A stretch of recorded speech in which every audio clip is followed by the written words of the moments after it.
The jungle was not quiet. It never was. On the north coast of Papua New Guinea, near a strip of soaked ground that maps called a track and soldiers called something less polite, a group of Australian infantry pushed through waist-deep mud. Their uniforms were soaked, their skin soft from constant rain, and their boots felt less like leather and more like wet sandbags tied to their feet. Somewhere ahead, hidden behind walls of vines and tangled roots, an enemy position watched and waited. The air felt thick enough to chew. Insects whined around ears. Every breath came with the sour smell of rot and smoke. A young corporal adjusted the weight on his shoulder, feeling the familiar shape of the thing that mattered most out here. A squat, olive-green submachine gun with a magazine growing out of the top like some strange metal plant. It was not pretty. Compared to the sleek American weapons shown in posters, or the tidy British guns seen in training manuals, this one looked wrong. The stock was clumsy. The welds were obvious. The paint was already chipping to bare steel where it rubbed against webbing and packs. But when the rain turned rifles into clubs and fine-made guns into dead weight, this ugly thing was the only tool he trusted. The patrol froze as a short burst of fire cracked from the trees ahead. Not a full barrage, just a testing volley, as if someone in the green wall was tapping the jungle to see who would answer back. The Australians dropped to their knees, some sliding all the way down into the mud. One man cursed quietly as his rifle vanished almost to the barrel in brown water. The corporal's hands moved without thinking. Thumb off the safety. Top-mounted magazine steady under his cheek. He felt mud on his fingers, inside his sleeves, probably in his hair. He did not worry about it getting into the gun. He squeezed the trigger. The weapon replied with a steady, controlled chop. Not a wild spray, not a desperate roar, but a smooth rhythm, as if the mechanism itself knew there was no room for drama out here. Spent casings flicked away and disappeared into the mud. The gun didn't care. It just kept going. Somewhere in the trees, the returning fire stuttered, then went quiet. For a few seconds, all anyone could hear was the echo of that odd, cutting sound and the drum of rain on leaves. The men glanced at one another. They were exhausted, hungry, and more than a little afraid, but there was one thing they did not question. When they needed it most, this strange Australian gun had worked.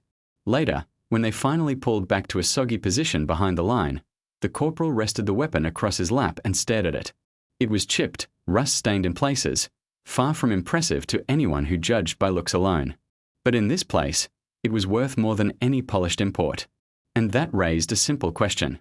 How did a gun that looked like a rush school project turn into something more effective in the jungle than many of the famous Allied weapons? How did a nation that usually relied on others for equipment end up building a tool that outlived almost everything else in this kind of fighting? To answer that, we have to leave the jungle for a moment.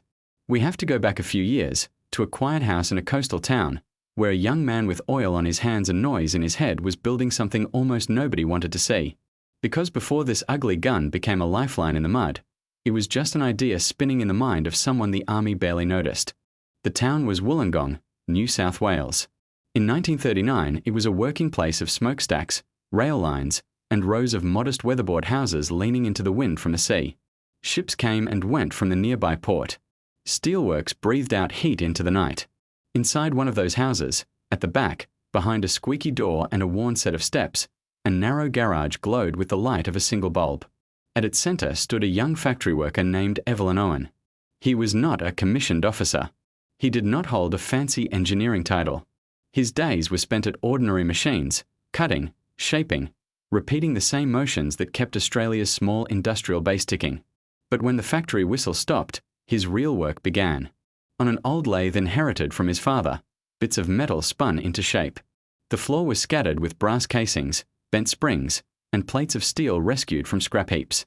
Pens and rulers lay across sheets of paper marked with rough perspectives and measurements. He didn't see chaos. He saw problems waiting to be solved. For years, he had been fascinated by one particular kind of problem: how to make a compact automatic weapon that ordinary soldiers could rely on, even in the worst conditions. Not just something that looked modern on parade grounds, but a machine that could tolerate mud, grit, water, and clumsy handling. He started small, literally. His earliest prototypes used low-powered cartridges, more like training tools than serious weapons. His first version had a thumb-operated trigger and a drum-shaped magazine sitting on top. To most people, it looked like a homemade contraption welded together for curiosity, not a battlefield. To him, it was the first step. He watched how the parts moved, how the bolts slid, how the magazine fed. Each test, even when it failed, answered a question. If this spring is stronger, does it still cycle? If that chamber is shaped differently, does the feed become smoother? Every answer went back onto paper as scribbled notes. Australia, officially, had bigger things to think about. Europe was sliding toward open conflict. Newspaper headlines tracked speeches, agreements, and then broken agreements. Australia's leaders spoke of commitments to Britain, of duty and distance. But far from conference tables, a different reality was taking shape. If a large war came, the country would be relying on whatever weapons it could import. Owen had no illusions about that. He understood perfectly well that planning an army's equipment was complicated. But he also knew something more basic. This vast continent had almost no tradition of designing its own small arms. And that felt wrong to him. So he did the only thing he could. He finished a prototype that, in his eyes, worked well enough to be shown, cleaned the worst of the grease from its seams, put on a decent shirt, and wrote letters to the people who, he hoped, would understand. He typed out explanations to army procurement officers, describing what the gun could do, how easy it was to maintain, why a simple blowback system and a top-mounted magazine might have advantages. He asked politely if they would grant him a demonstration. The answers came back weeks later, stiff and formal. Thank you for your interest. Your design is noted. At present, however, the Army has no requirement for such a weapon. In polite language, they were saying what many career officers thought. An untrained young man in a garage was not going to outdo professional designers in Britain or the United States. Australia would buy what it needed from those experts, as it always had. Most people would have taken the hint. Owen didn't. He kept his day job. But each evening the lathe started up again. He changed calibers. He experimented with different magazine shapes and trigger layouts. The weapon in his hands was rough, but he could feel it getting closer to something practical. War, when it finally began in Europe in 1939, changed the tempo of everything. Australian units were committed overseas. Factories began to retool. The government talked more urgently about supply and strategy. Even then, the idea of a locally designed submachine gun sounded optimistic at best. The Thompson from America existed. The British were building their own. Why bother with a backyard alternative? That thinking might have buried Owen's idea forever if it weren't for one simple twist of luck, a man in industry who actually took a second look. In nearby Port Kembla, at a large facility run by Lysets, an industrial director named Vincent Wardell had a reputation for noticing potential where others saw inconvenience. When the odd green gun from Wollongong eventually crossed his path, he saw what the official letters had missed. It didn't look impressive. But when the trigger was pulled, it did something that, in the coming years, would matter far more than appearance. It worked, and it kept working, even when treated badly. And soon, the war in the Pacific would make that single fact more important than anyone in a Canberra office memo could have imagined. By 1940, the world was no longer guessing about the scale of the conflict. It was watching it unfold. France had fallen with shocking speed. Britain was under air attack. At first, the war felt far away from Australian shores, carried only in newsreels and radio updates. But distance shrank fast. Japan's expansion through Asia and the Pacific drew new lines on maps. The idea of combat reaching New Guinea, and then perhaps beyond, turned from theory into planning. Inside staff rooms and offices, officers pored over lists of equipment. The logic seemed sound. Rely on trusted weapons already in service with the Allies. Import submachine guns from the United States and Britain. Standardize. Follow established doctrine. On paper, the Australian-made Garage project did not stand a chance in this competition. Then came the turning point, a decision to grant it a real test, partly because of growing pressure to expand local production, and partly because Wardell refused to let the idea die quietly. He argued that in a region likely to be defined by rain, mud, and dense vegetation, a simple, rugged weapon might be exactly what was needed. So a demonstration was arranged. At the Long Bay Range, a group of officers arrived prepared to compare three options: the polished American Thompson, the British Sten, and this unfamiliar Australian gun with its clumsy silhouette and awkward top magazine. The table looked lopsided. On one side, the Thompson stood out with its solid, confident profile and heavy feel. It had already earned a reputation elsewhere. Next to it, the Sten represented Britain's urgent, stripped-down answer to submachine gun demand. It was simple, cheap, and quick to build. Then there was the third entry, metal that still carried the marks of welding and handwork. The magazine rising from the top like a handle. A design that ignored the usual layout of recognized models. Some of the men present could not hide their skepticism. They had spent careers learning to trust certain patterns, certain brands, certain national names. This one was not in their textbooks. But war does not care about brand loyalty. It cares about function. To mimic what real field conditions in the tropics might do, the testers did not treat these weapons gently. Actions were opened. Wet mud was pressed into receivers. Sand, the enemy of fine tolerances everywhere, was poured into moving parts. Buckets of water were poured freely over the guns, soaking them, filling cracks and crevices where grit could hide. One by one, the weapons were then brought to firing position. The Thompson, strong and heavy, fired impressive bursts. But under the worst contamination, it became less reliable. Clear and try again. Clear and try again. The Sten, designed for simplicity, performed better than many expected under some conditions, but showed its own weaknesses. Its open slots and simple construction made it vulnerable to certain kinds of grit. Then came the local candidate. The Australian gun was shook off, wiped quickly with a rag almost as an afterthought, and given no special treatment beyond that. It had been through the same mud, the same sand, the same water. When the trigger was pressed, it fired. Not just once. Not just for a short burst. It kept cycling, round after round, the top magazine feeding and the casings falling away. It showed no sign of caring about what it had just been put through. Officers moved closer. The mood shifted from amused detachment to careful focus. There is a special kind of silence that falls when experienced people see a rule being quietly broken in front of them. This was one of those moments. At the end of the trials, there was no way to ignore the outcome. On a clean range, any of the three weapons could do their job. But under conditions designed to simulate tropical mud and neglect, the local design had performed more consistently than both of its better-known competitors.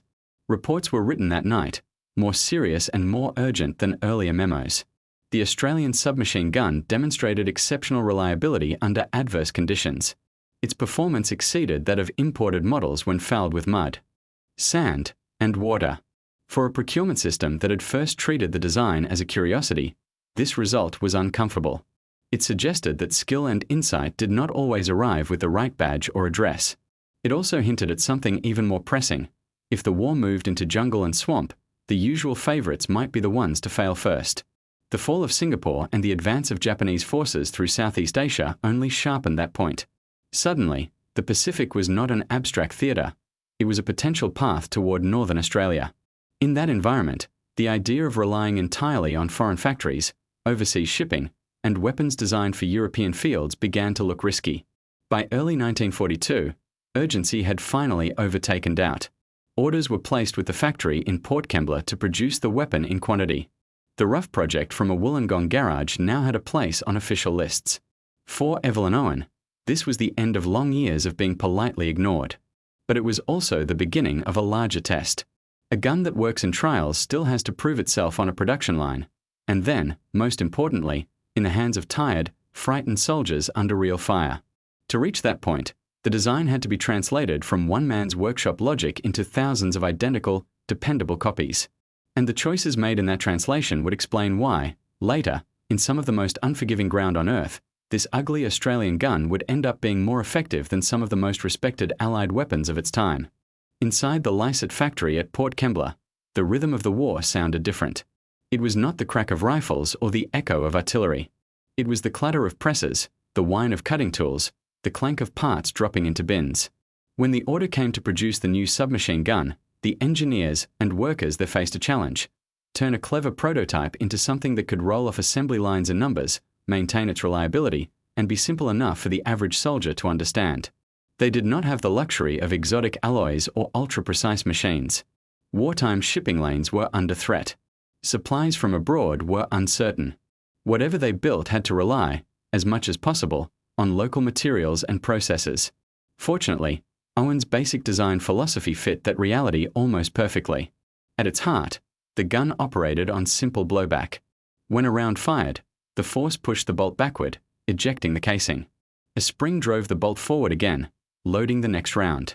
No complicated gas systems, no rotating locking pieces, no sensitive adjustments. But the real cleverness lay in how the weapon's internals were arranged. The receiver was split into two distinct zones. On one side, the charging handle, the part a soldier would grab with dirty, wet hands.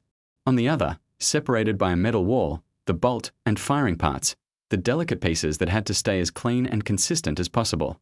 This meant that grime entering through the slot used to pull the action back could not easily travel into the area that actually fired the rounds. In many other designs, that slot directly exposed the internal mechanism. Here, it was deliberately isolated. Above the bolt, the magazine sat like a vertical spine. Most submachine guns of the era fed from below or from the side. Owen's insistence on a top-mounted solution looked strange, but it gave the weapon an unexpected edge. Gravity helped. Instead of needing a perfectly timed feed in every position, the cartridges had a natural drop toward the chamber. That mattered when soldiers fired while lying prone in water, or while leaning around a tree, or aiming upward into the branches of a jungle canopy. The feed path stayed consistent. The ejection pattern added another benefit. Spent casings and the dirt carried with them fell down and away from the action, not up into the shooter's face or into complicated corners of an open mechanism. The factory engineers kept these core features intact. They simplified where they could, standardizing screws, adjusting small dimensions to fit available tools, but they did not compromise the underlying logic. That same logic helped on the assembly line. The number of critical moving parts was kept low. Tolerances were deliberately forgiving. A slightly rough cut would not ruin the weapon. A shallow dent on a non-essential surface would not change its function. Many of the workers putting these guns together had never built firearms before. Some had come from civilian trades. Some were women filling roles that younger men had left when they joined the army. Training them took time, but not as much time as it would have for a more complex weapon. Each receiver was welded, drilled, and shaped. Each barrel was rifled, inspected, and fitted. Wooden stocks were carved, sanded, and attached. The finished guns were tested on range stands behind the factory, firing bursts into sand and targets under the supervision of inspectors. Minor problems did appear in early batches. A latch that was too stiff here, a spring that wore too quickly there.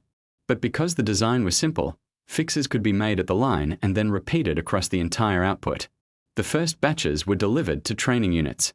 Soldiers there, used to seeing British and American equipment as the standard of quality, greeted the new gun with mixed reactions. Some laughed when they saw the top magazine. Others compared it to improvised tools back on farms and workshops. At a glance, it did not look like the sort of refined weapon that appeared in recruiting posters. Instructors, however, had already seen the reports from Long Bay. They began each session the same way. A basic explanation of operation, a quick breakdown, and then an emphasis that stuck with many recruits for the rest of their service. "This one is built for where you're going," they said, "not for what looks good on parade." On sandy ranges in Queensland, the guns were run through drills. Soldiers learned how easy it was to open up the main parts. A single crosspin removed would let the barrel and bolt come free. Cleaning could be done with a rag and a small kit. There was no need for a toolbox of delicate instruments. One instructor went further. With a slightly theatrical flair, he plunged a test gun into a muddy puddle, pulled it out, shook it once, and fired an entire magazine. The rounds chopped out with the same steady sound as before. It was a show, yes, but a show built on something real. Word began to spread, as it always does in armies, not through official orders, but through casual talk. In tents, in lines, on transport ships heading north, men repeated what they had heard. "It doesn't jam. You can treat it rough. It's ugly, but it works." Before long, units headed toward New Guinea and other threatened areas of the Pacific were being issued these Australian-made guns as standard close combat tools. The imported Thompsons and other models still existed, of course, but they were no longer the only answer.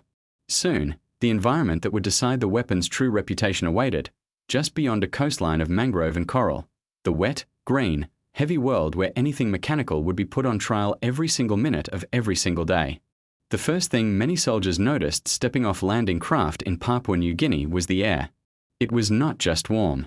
It felt thick, loaded with moisture that clung to the skin and found its way into every seam of clothing and gear. The jungle there did not politely stand aside to let troops pass. It wrapped around them. Vines snagged on packs and weapon slings. Rotting leaves hid holes and roots. The ground could shift from firm to knee-deep sludge in a single step. Everything that could rust, swelled, or corroded.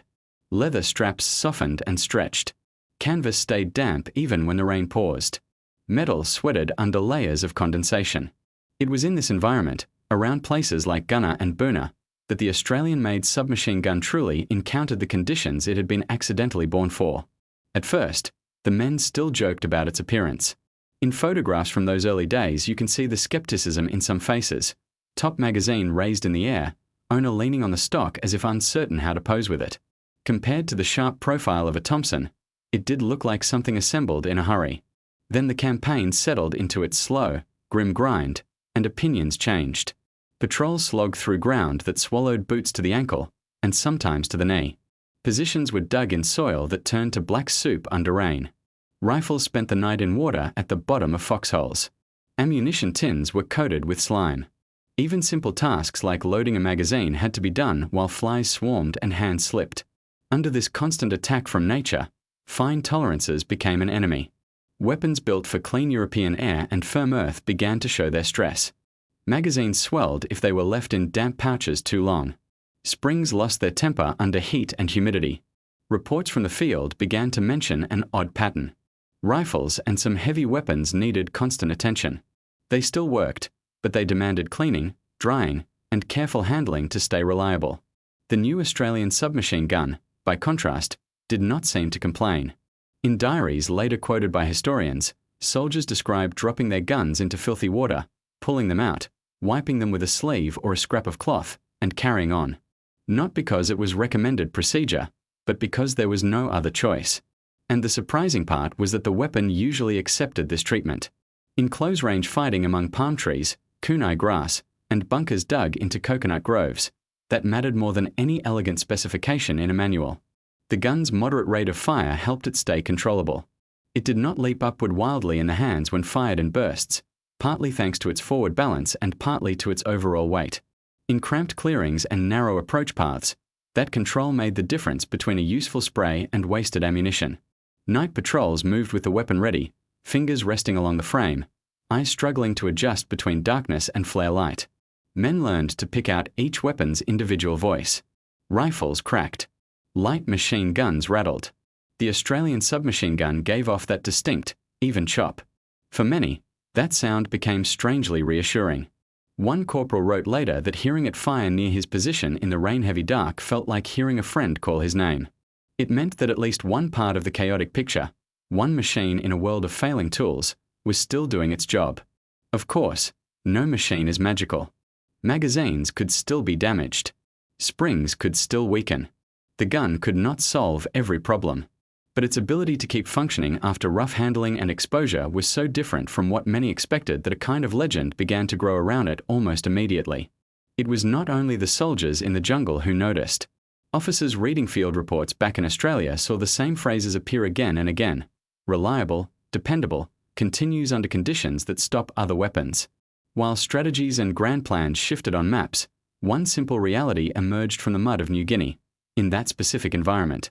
This locally built, visually unimpressive gun was proving more consistently useful than several of its more famous counterparts. The reason, as always, lay in its structure. But up there, among rain-soaked palm trunks and flooded trenches, nobody was drawing diagrams. They were simply holding on to what they knew would respond when they pulled the trigger. And somewhere on those same tracks, near the same swampy ground where we began, another patrol was discovering the same thing. In a place where everything else seemed to rot, the ugly Australian gun refused to give up. As the campaign dragged on, stories about the gun's behavior spread from unit to unit like campfire tales. Some accounts grew taller in the retelling, as stories do, but they all circled the same core truth. It worked when almost nothing else did. Soldiers developed small rituals around it. Many would cover the barrel with an old sock or a scrap of cloth while resting, less out of concern for the metal and more to keep insects and grit out of the bore. Others gave their guns nicknames, talking to them half-jokingly when cleaning them in quiet moments between tasks. One veteran later recalled that it felt less like maintaining a cold machine and more like looking after a tool that had already looked after him. The psychological impact of that cannot be overstated. In a landscape where illness, exhaustion, and uncertainty pressed in as heavily as any opposing force, Having one thing you could trust became a pillar in the mind. In certain actions around bunker lines and narrow approaches, the gun shape even proved unexpectedly helpful. With the magazine on top, the weapon kept a relatively slim profile below. That made it easier to press into cover, to fire from behind low logs or over the edges of shallow trenches, while keeping the shooter's body lower. The sight sat slightly to the side to compensate for the top magazine, an arrangement that looked unusual but became natural with practice. Once accustomed, many users found target acquisition fast at the short ranges where most jungle firefights took place. Back in Port Kembla, the workers building these guns read brief summaries of such field reports tacked to notice boards. They saw phrases like "continues to perform" and "favored by troops for close combat." For them, the war was distant. Yet the connection felt direct. This part, this welded seam, this carefully checked spring, these things would live harsh lives far from the factory walls.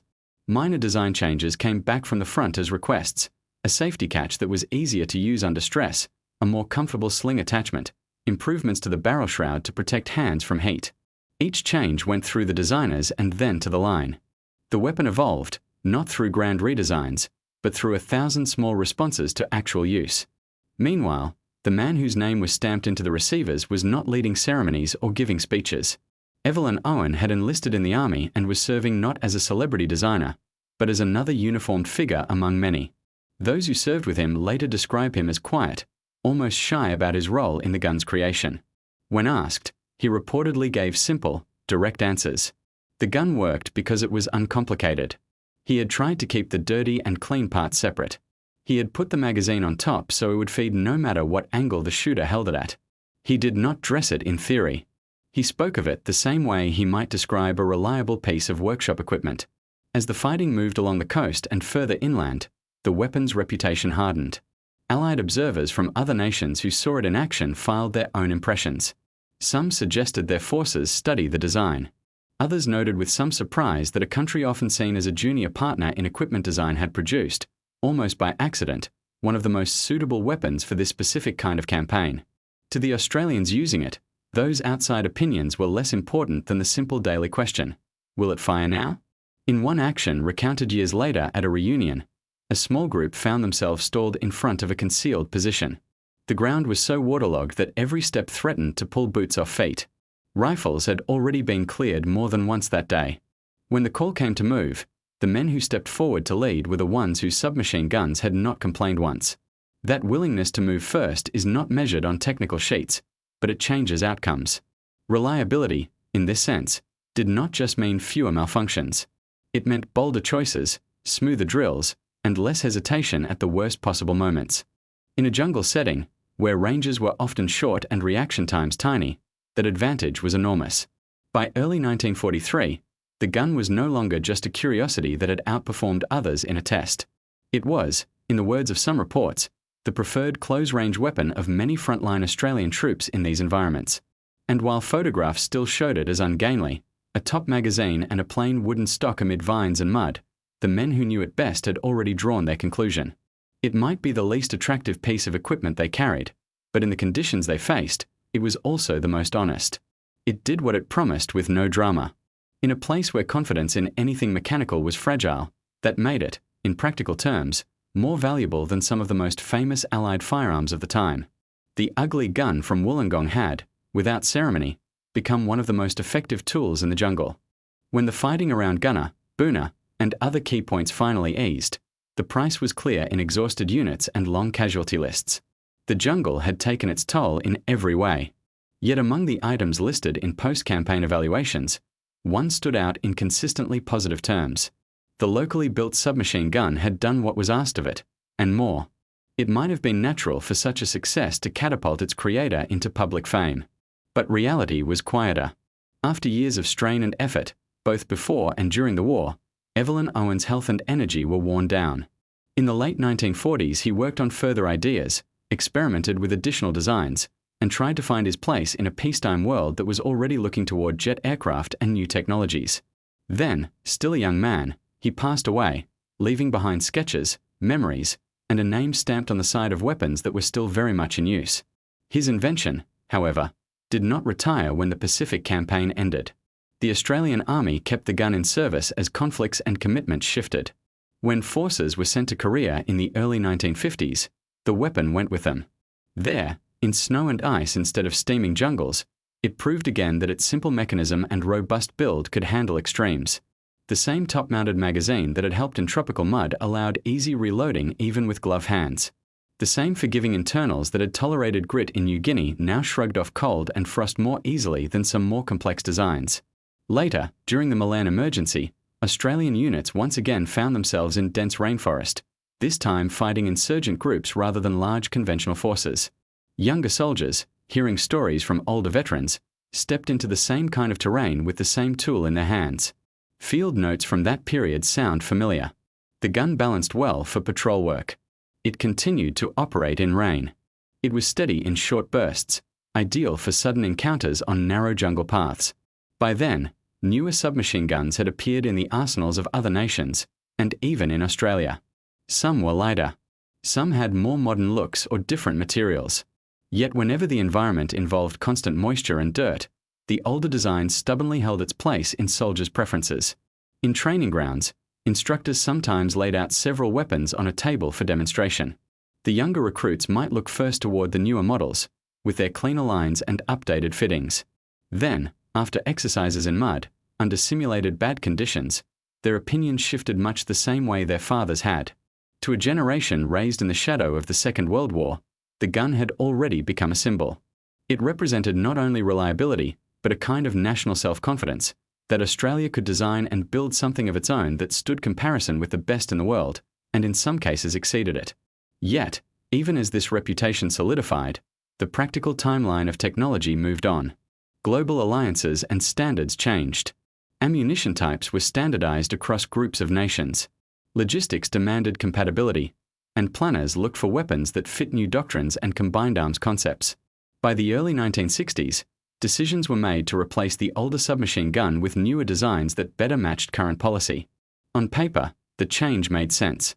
The new models were easier to manufacture in certain ways, aligned with updated ammunition choices, and fit into evolving tactics. But among those who had served with the original, the transition produced mixed feelings. Some veterans wrote to newspapers, praising modernization on the one hand and, on the other, quietly stating that they would miss the weight and feel of the former weapon. They spoke not of technical details, but of something softer, trust. In letters and interviews, phrases like "it had heart" appeared, odd terms to apply to an arrangement of steel and wood, but understandable when viewed through the lens of experience. For them, that gun was tied to memories of long patrols, shared hardships, and survival in places that seemed determined to break both bodies and machines. As newer generations took up the profession of arms and the old guns gradually moved from armories to storage rooms, scrap piles, and museums, the story of the ugly Australian submachine gun shifted from daily reality to legend. But legends, especially in military culture, often rest on plain foundations. Behind every story of miraculous reliability, there was a design drawn with clear intentions and a factory full of workers who treated each piece as if it would one day be held by someone they loved. In that way, the gun lived on, not just as an object, but as a reminder of what can happen when necessity, ingenuity, and human perseverance meet at exactly the right moment in history. As time moved further away from the war years, the gun's reputation grew in two directions at once. On the one hand, technical records and maintenance logs told a careful, measured story. They listed issues, however rare. A dented magazine lip causing a misfeed here. A fatigued spring leading to slower cycling there. Instances where ammunition stored improperly in harsh climates caused problems that were not truly the weapon's fault. These documents showed that the weapon, like any machine, had limits. It was not magical. It could malfunction under enough neglect or damage. It required at least basic care. On the other hand, the way veterans spoke about it turned those same facts into something more powerful. For men who had watched other tools fail around them, the few times this gun needed attention felt minor compared to its long stretches of near-perfect behavior. Memory, shaped by stress and relief, smoothed the rough edges. In reunions, interviews, and casual conversations decades later, phrases like "never jammed" and "always worked" came out again and again. Listeners might assume exaggeration. Yet behind the words lay a straightforward dynamic. In environments where many other weapons struggled, this one simply struggled less. Engineers and historians who examined surviving examples noticed how its internal layout anticipated design philosophies that would later become famous in other contexts. Loose enough tolerances to handle dirt, a focus on reliability over fine precision, a mechanism simple enough to understand quickly, a pattern that would later appear in other iconic rifles and carbines around the world. Yet the Australian gun remained distinct. It was not part of a massive global export program. It did not become a symbol in the same way as some later designs. Its story stayed more local, woven into the experience of one country and a handful of allies. In technical journals, writers used it as a case study for how environment should influence design. They pointed out how the top-mounted magazine, odd at first glance, was actually a rational answer to a specific set of problems. They noted how separating dirty handling surfaces from sensitive internals could dramatically extend reliability under field conditions. You could almost read the weapon as a set of lessons. Trust gravity when you can. Keep the vital parts away from where hands and mud meet. Avoid needless complexity when replacement parts and advanced tools might not be available. These were not glamorous ideas. They did not require cutting-edge research labs. They were practical, almost humble choices. But added together, they made a tool that felt almost tailor-made for certain kinds of harsh warfare. In museums, where few well-preserved examples now rest under glass, visitors sometimes pass with only a quick glance, more drawn perhaps to sleek jet fighters or big artillery pieces standing nearby. The little green gun, paint worn thin, metal scarred with years, does not shout for attention. Those who know its story linger a bit longer. They can almost see, in the marks along its stock, the fingerprints of factory workers who polished it before shipping. They can imagine the muddy hands that gripped that same wood in jungle rain. They can trace the weld beads on the receiver and think of long nights in Port Kembla, machines running while families slept, trying to keep up with urgent orders. The weapon becomes a bridge between two worlds, the world of the home front and the world of the front line. It also stands as a quiet argument in favor of listening to unexpected voices. If the early letters from Wollongong had been absolutely final, if no one had taken the time to visit a small garage and look past the rough edges, the gun would have remained a curiosity and nothing more. Instead, it became proof that valuable answers can come from places far outside official circles. When modern designers, sitting at computer-aided workstations, sketch out new small arms today, many still grapple with the same fundamental questions that confronted that young factory worker in 1939. Will this function in the worst possible conditions? Can a tired, stressed, half-trained person maintain it? Does it match the terrain and climate where it will actually be used? The Australian gun's legacy whispers a particular response. It says, start with those questions, not with appearances. Make it honest first. The rest will follow. And for those who carried it through jungles and mountains, that honesty is what they remember. The weapon did not pretend to be something it wasn't. It simply did its work, day after day, in places where failure had immediate human costs. That is why, when veterans rank the tools they trusted most, this unpolished, awkward-looking machine often sits at the top of the list. When replacement finally came in official policy, it arrived not with fanfare but with paperwork. New models were introduced. Training manuals were updated. Stock lists changed designations from standard to held for reserve to, finally, withdrawn. The older guns, once shipped in urgent batches to fighting fronts, now sat in armories waiting for a future that would not come. Some were destroyed as part of routine disposal, their steel recycled into other uses. Others were set aside for museums, used as training aids, or quietly kept by units that were slow to part with them. A few found their way into private collections, carried home unofficially by those who felt too strongly attached to let go. At veteran gatherings, small black and white photographs were passed around. In many of them, a young man in shorts or rolled sleeves stands beside friends, faces tired but determined. Almost always, if you look closely, you can see an odd shape held across a chest or resting against a hip, the top magazine, the plain stock, the familiar outline. Fingers, much older now, tap those tiny images and linger there. That one, someone says. That one got me through. The conversation rarely turns to calibers or rates of fire. Instead, it returns again and again to moments of strain where the difference between a working trigger and a silent click was all that mattered. Sometimes those stories are told with humor. Sometimes they end in a quiet pause. In the broader culture, the gun story fed into a changing picture of what Australia believed about itself. Before the war, The country had often been described as a branch of larger empires, relying on others for advanced technology. After the war, the narrative shifted subtly. The experience of building large ships, aircraft components, and yes, small arms, during years of emergency showed that local talent and industry could solve complex problems. The submachine gun from Wollongong became a convenient, concrete example of that shift. It was easy to summarize in a headline. A small-town inventor, initially overlooked, ends up providing his country with one of its most effective wartime tools. Journalists and authors picked up the theme. Documentaries and books highlighted the contrast between the gun's rough appearance and its refined reliability. They emphasized the early skepticism and later praise. They drew parallels between the nation's own wartime journey and the path of this strange weapon, underestimated at first, then proven by hard service. For those who care about technology, the story offered a lesson in how design, manufacturing, and field feedback can work together. For those more interested in people, it offered a tale of persistence and quiet contribution. Not every part of the story is heroic in a simple way. The gun was, after all, created for conflict. It served in campaigns that brought hardship and loss to many sides. Its effectiveness meant that more engagements could be driven at close range with concentrated fire. Any honest account has to acknowledge that. But within that complex reality, there is still room to recognize that if such a tool must exist, it is better that it be reliable in the hands of those who carry it, built with the intention of giving them a fair chance to return home.